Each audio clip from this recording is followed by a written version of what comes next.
आने वाले दिनों में जब सुन्नी वक्फ बोर्ड का गठन होगा तो जो वक्फ अधिनियम संशोधन अधिनियम के अनुसार जो गाइडलाइन है, उस गाइडलाइन के अनुसार उत्तर प्रदेश में भी उस अधिनियम के माध्यम से वक्फ के बोर्ड का गठन होगा, जिसमें पिछड़े मुसलमानों को रखा जाएगा, मुस्लिम महिलाओं को रखा जाएगा, ऐसे हमारे हिंदू भाई समाज के 2 भाइयों को रखा जाएगा।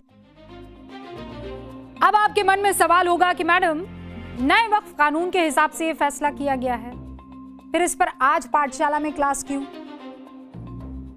इसकी वजह है, दरअसल उत्तर प्रदेश में जिस बात का ऐलान हुआ है, मध्य प्रदेश में उसका पालन पहले ही हो चुका है। मध्य प्रदेश सरकार ने राज्य वक्फ बोर्ड को नए सिरे से बना दिया है। इसमें शामिल 9 सदस्यों में 2 नॉन मुस्लिम हैं, 2 हिंदू हैं। इस फैसले के बाद मध्य प्रदेश ऐसा पहला राज्य बन गया है जहां वक्फ बोर्ड में गैर मुस्लिम सदस्यों की नियुक्ति हो गई है। जिसकी उम्मीद थी वो हो गया है। जैसे ही यह खबर सामने आई, हंगामा खड़ा हो गया। वक्फ बोर्ड में हिंदुओं को शामिल करने के फैसले के खिलाफ मध्य प्रदेश की राजधानी भोपाल में निकाह काजी के पद पर तैनात मोहम्मद माज खान नौमानी नदवी ने पद से इस्तीफा दे दिया। नदवी साहब ने बुधवार को निकाह काजी के साथ ही दीनी तालीमी बोर्ड जमीयत उलेमा मध्य प्रदेश के महासचिव पद से भी त्यागपत्र सौंप दिया है। इस्तीफे के साथ ही कांग्रेस विधायक आरिफ मसूद ने यह कहा कि वो इस मामले के खिलाफ सुप्रीम कोर्ट में जाएंगे।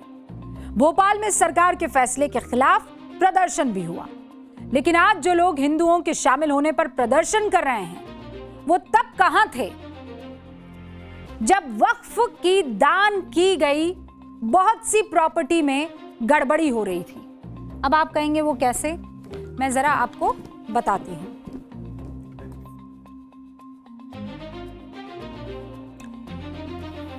सवाल क्या है, पढ़िए सवाल क्या है। तब प्रोटेस्ट क्यों नहीं हुआ? कब? जब अवैध अतिक्रमण हुआ।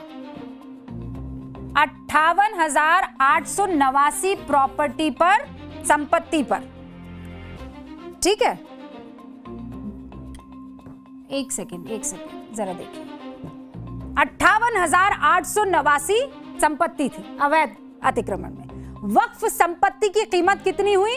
1,20,000 करोड़, ठीक है। कमाई अनुमानित कितनी थी इससे? भाई इतनी जब संपत्ति होती है, इसकी कीमत कितनी थी संपत्ति की?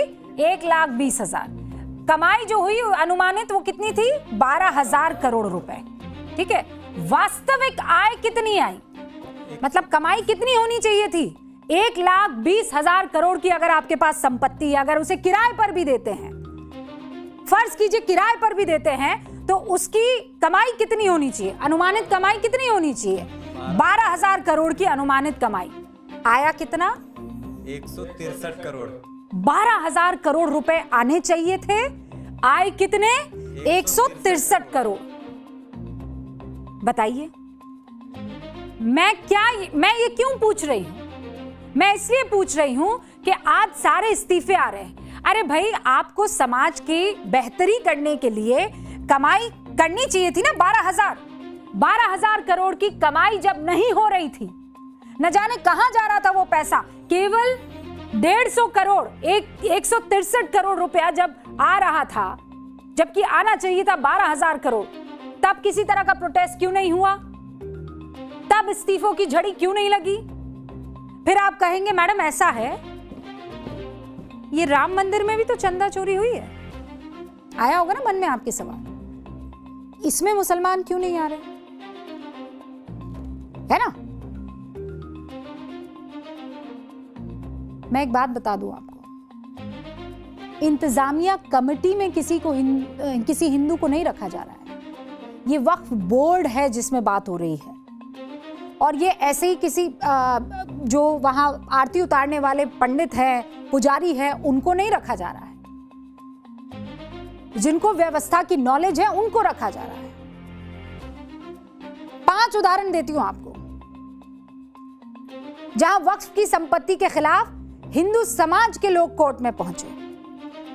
केरल के एर्नाकुलम जिले में मुनम्बम का एक वो मुनम्बम आपको याद होगा, नाम सुना होगा, इस गांव के 404 एकड़ जमीन के लिए वक्फ बोर्ड और 600 हिंदू ईसाई परिवार केस लड़ रहे थे।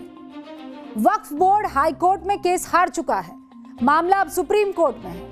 गुजरात के सूरत की शिव शक्ति सोसाइटी, इस सोसाइटी में एक प्लॉट के मालिक ने अपनी जमीन वक्फ को दी। उस जमीन पर बनी बिल्डिंग में नमाज पढ़ी जाने लगी। आसपास के रहने वाले हिंदू वक्फ बोर्ड के खिलाफ कोर्ट में केस लड़ रहे हैं। महाराष्ट्र के कोल्हापुर जिले में जाइए, एक गांव है वडनगे। इस गांव में सैकड़ों साल पुराने महादेव मंदिर और उसके आसपास की जमीन पर वक्फ बोर्ड ने अपना दावा जता दिया। हिंदू बहुल उस गांव के लोग महाराष्ट्र राज्य वक्फ बोर्ड और जिला प्रशासन कार्यालय में अभी भी उसकी लड़ाई लड़ रहे हैं। कर्नाटक के विजयपुरा जिले के होनवाड़ा गांव की कहानी। होनवाड़ा गांव के किसानों की पुश्तैनी जमीन को अचानक वक्फ की संपत्ति घोषित कर दिया गया। जब किसान और हिंदू संगठनों ने विरोध जताया तब सरकार हरकत में आई। मामला कोर्ट पहुंचा। हाई कोर्ट ने वक्फ के दावे को खारिज कर दिया। तमिलनाडु आइए, त्रिची जिला, एक गांव त्रिचेंतुरई, इसका नाम भी आप सबने खूब सुना होगा। हिंदू बहुल इस गांव और यहां के 1500 साल पुराने चंद्रशेखर स्वामी मंदिर की जमीन वक्फ बोर्ड कहते हैं हमारा है, हमारी है ये जमीन। हंगामा बढ़ा, मीडिया में चर्चा हुई, लोकल प्रशासन एक्टिव हुआ और वक्फ में उसके बाद अपना दावा वापस ले लिया। ये तो सिर्फ 5 उदाहरण हैं। इसे सुनने के बाद कोई ये वाला तर्क ना दे कि वक्फ की जमीन मुसलमानों की है तो इसमें गैर मुसलमानों का क्या काम। ये तर्क यहां नहीं चलेगा, बिल्कुल नहीं चलेगा। अब इस मुद्दे पर प्रैक्टिकल अप्रोच से सोचिए। अगर 10 सदस्यों वाले राज्य वक्फ बोर्ड में 2 सदस्य हिंदू होंगे, ऐसे मामले जहां जबरदस्ती का विवाद होता है वहां हिंदुओं की कोई तो सुनेगा ना। वैसे भी बहुमत तो वक्फ बोर्ड में मुसलमानों का रहेगा। और कौन सा वक्फ बोर्ड कोई मस्जिद डे टू डे चला रहा है। मस्जिद के लिए मस्जिद इंतजामिया कमेटी होती है। और मंदिरों का उदाहरण देकर वक्फ बोर्ड में हिंदुओं की एंट्री वाला यह तर्क सही नहीं है। जो लोग इस्तीफा दे रहे हैं वो दें, लेकिन देश संविधान से चलेगा, कानून से चलेगा, भावनाओं से नहीं। वक्फ संशोधन अधिनियम 2025 की धारा 14 में साफ लिखा है कि वक्फ बोर्ड में कम से कम 2 गैर मुस्लिम सदस्यों को शामिल किया जाएगा। और जब ये संसद में ये बिल पास हुआ तो मामला सुप्रीम कोर्ट भी पहुंचा। सुप्रीम कोर्ट ने अपने आदेश में साफ कहा कि बोर्ड के 11 सदस्यों में से 3 से अधिक गैर मुस्लिम नहीं हो सकते हैं। यानी मध्य प्रदेश सरकार ने वक्फ बोर्ड का जो गठन किया है वो नियमों के मुताबिक है। और जो अभी तक नियमों के मुताबिक नहीं हो रहा था वो ये है कि वक्फ बोर्ड की कुल संपत्ति, ये आपके सामने है, कुल संपत्ति का आंकड़ा कितना है? 8,72,852। ये कुल संपत्ति है, ठीक है। संपत्ति कोर्ट या ट्रिब्यूनल में, यानी जहां कुछ तरह की गफलत या गड़बड़ी चल रही है, वो कौन से कितने हैं? 8,72,852 में से है 13,200। संपत्ति की स्थिति जिसकी साफ नहीं है इसमें से वो कितने हैं? वो 4,36,000। 4,36,000 संपत्ति की स्थिति साफ नहीं है। फिर आप आ जाइए, किन किन संपत्तियों पर अतिक्रमण है, यानी इल्लीगल या फिर एनक्रोचमेंट, इल्लीगल ऑक्यूपेशन या एनक्रोचमेंट, वो है 58,889। फिर आ जाइए, संपत्ति बिना विवाद के कौन सी है? वो बच जाती है 3,64,763। कुल 41% संपत्ति है जो प्रॉपर, जिसके कागज वगैरह है। 70 साल मुसलमान वक्फ बोर्ड के सदस्य रहे और स्थिति ये आपके सामने है। कुल मिलाकर कितना हो गया? कितना परसेंट, मतलब टोटल अगर ये इसका आंकड़ा निकाले 41.78%। इतनी संपत्ति है, ठीक से लिख, 48.78%। 41.78%। इतनी ही संपत्ति है जिस पर किसी ने कोई दावा नहीं किया हुआ है। अब बताइए हुक्म, लाखों करोड़ की संपत्ति संभालने की जिम्मेदारी अभी तक मुसलमान ही उठा रहे थे। फिर बीते 70-80 साल में 60% संपत्ति ठीक से क्यों नहीं संभली? और ये सवाल अब मुस्लिम मौलाना ही उठा रहे हैं। तो मौलाना के शब्दों में कहूं तो अंधेर गर्दी मची हुई है। 60% संपत्ति को विवादों में फंसा कर रखा किन लोगों ने? वक्फ की संपत्ति से आए पैसों की बंदरबाट हुई क्या? जब सारे मुसलमान वक्फ बोर्ड को संभाल रहे थे तब इन तमाम चीजों को सुलझाया क्यों नहीं गया?